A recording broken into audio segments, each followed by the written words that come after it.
Hi, this is Alex from phpacademy.org, back with another video for the new Boston. Now, we've already looked at file handling and how to, open a file, have a look at the contents. However, what we need to look at is how we can read a specific directory and list all files. So you've probably already guessed there's going to be a loop somewhere in here to loop through the contents of a directory and display each file. And what we're going to be doing is we're going to just be displaying this as a list, and then we're going to create a hyperlink for each file so we can click on it. Now, first of all, let me explain why this might be useful. Let's say you were creating some kind of file-based photo gallery, and you wanted to have several folders, for example. Let's just take a look at the directory structure that I've chosen. I've got file.php, which I have open in my text editor, and I've got this files directory here. Now inside here, let's just put a star in there, we've got first file.txt, second file.txt, and third file.txt. Now what we're going to be doing is we're going to be looking inside this files directory and listing all files. Now what happens if these were images? You may want to create a PHP script that searches a particular directory for a list of images and then displays them on a page. So you can adapt this example that I'm going to use really easily into your website and for your own purposes. So we're going to be using two different functions. We're going to be using the open directory and the read directory. Now you've probably guessed the difference between the two. The open directory function will actually open the directory and load it into a handle, much like we've done previously with loading a file into a handle. Then we can do something with it. With the read directory, we're going to put this into the loop and create the read directory as another variable. So the read directory is going to read the handle, which is then going to equate to another variable called file. So you'll understand probably a bit better when I go into the example and show you. So the first thing we need to do is set up a variable called directory, and I'm doing this simply so I can reuse this over and over again in my program.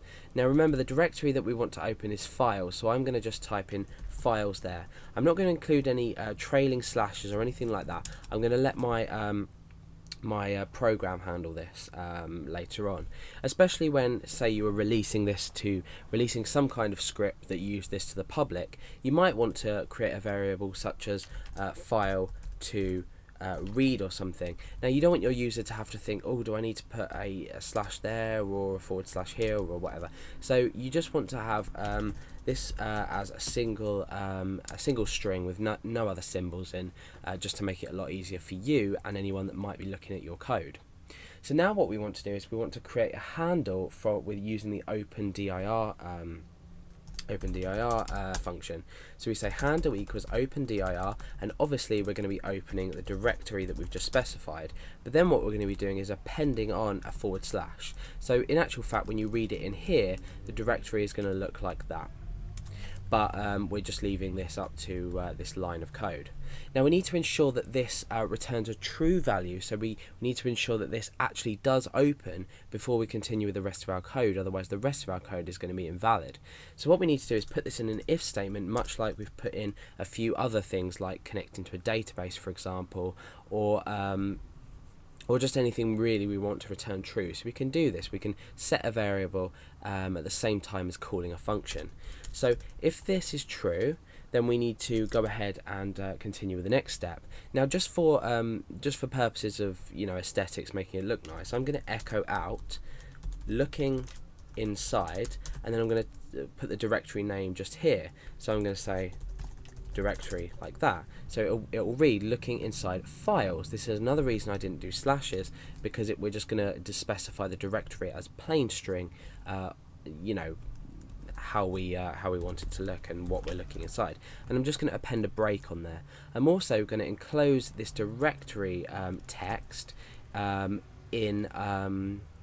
inside single quotation marks. Let's have a look at it at the moment. Okay, so it says looking inside file, so I want just single quotation marks on the outside of this to ensure that we enclose it. So I'm going to put a single quotation mark there and escape that character so it doesn't interfere with the start or end of our string, and I'm going to do the same just after that break and then put a escape character there, I'm sorry. So now let's refresh and we can see that that's just been enclosed in single quotation marks. And we can even then just add a colon just to make it look a bit nicer.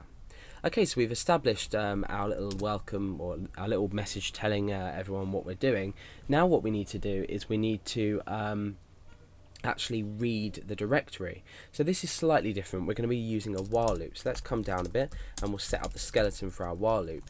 Now inside here what we need to do is we first need to assign the variable file to reading the directory, because what's going to happen is file is then going to exist for every loop. It's going to exist for each element, or if each file in our directory.